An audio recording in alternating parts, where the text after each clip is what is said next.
ఇలా జరిగితేనే కానీ నేను యేసయ్య నమ్మనండి, యేసుబాబు నమ్మనండి, ప్రార్థన రానండి, నా జీవితంలో ఇలా జరగాలండి. నీ జీవితంలో దేవుడు ఎన్ని గొప్ప కార్యాలు చేశాడు. గతంలో వెనక్కి చూడు, ఒక్కసారి వెనక్కి తిరిగి చూడు, దేవుడి జీవితంలో ఎన్ని గొప్ప కార్యాలు చేశాడు. అన్నిని మరిచిపోయావా?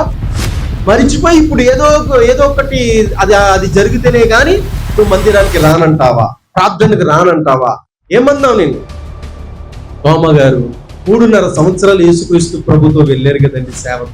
అన్ని చూశారు యేసు ప్రభు చేసిన గొప్ప కార్యాలు, మహత్కార్యాలు, సూచక్రియలు, అద్భుతాలు, లాజరుని మరణించిన లాజరు లేపడం, ఇవన్నీ చూసిన తోమ యేసయ్య తిరిగి వచ్చాడు అంటే నమ్మలేకపోతున్నాడండి. అలాంటి వారు నేటి కాలంలో కూడా ఉన్నారు. మనము ఫలానా సూచక్రియో అద్భుతమో వాటిని చూసి దేవుని నమ్మడం కాదండి. మన కోసం మన ప్రాణ ప్రియుడైన యేసుక్రీస్తు వారు మన పాపముల నిమిత్తం కలువరి శిలువలో రక్తాన్ని కార్చి ప్రాణం పెట్టాడు. ఆయన మరణించి మనకు రక్షణ భాగ్యాన్ని ఇచ్చాడు. ఎంతకన్నా గొప్ప భాగ్యం ఏముందండి? దేవునికి స్తోత్రం. మన కోసం ప్రాణం పెట్టిన దేవుడు ఉన్నాడు. ఆయనే మన ప్రభు అయిన యేసుక్రీస్తు. ఇంకా మన కోసం ఆయన ప్రాణాన్ని పెట్టాడండి. ఇంకా వీటి చిన్నవి ఇంకా ఆయన ఇవ్వడం అది ఏమన్నా చిన్న విషయమా? బైబిల్లో ఉంటది, ఆయన తన ప్రాణాన్ని నీకు ఇవ్వడానికి వెనుక తిరగలేదు.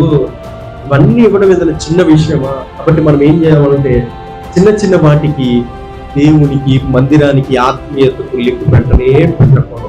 దేవునికి స్తోత్రం. మాకు ఏమున్నా లేకపోయినా ఇక నుంచి మేము దేవుణ్ణి గట్టిగా పట్టుకొని మందిరానికి మేము మానము అన్నవారు గట్టి హల్లెలూయా చెప్తారా? హల్లెలూయా. రైట్. దేవునికి స్తోత్రం. హబక్కూకు గ్రంథంలో అద్భుతమైన మాట ఉంటుందండి. పశుశాలలు పశువులో లేకపోయినా, ద్రాక్ష పండ్లు కాయకపోయినా, ఒలీవ మొక్కలు చెట్లు కాయకపోయినా, ఏమీ లేకపోయినా నేను దేవుని యందు సంతోషిస్తానన్నా. దేవునికి స్తోత్రం. అలాగుండాలి మన ఆధ్యాత్మిక జీవితం.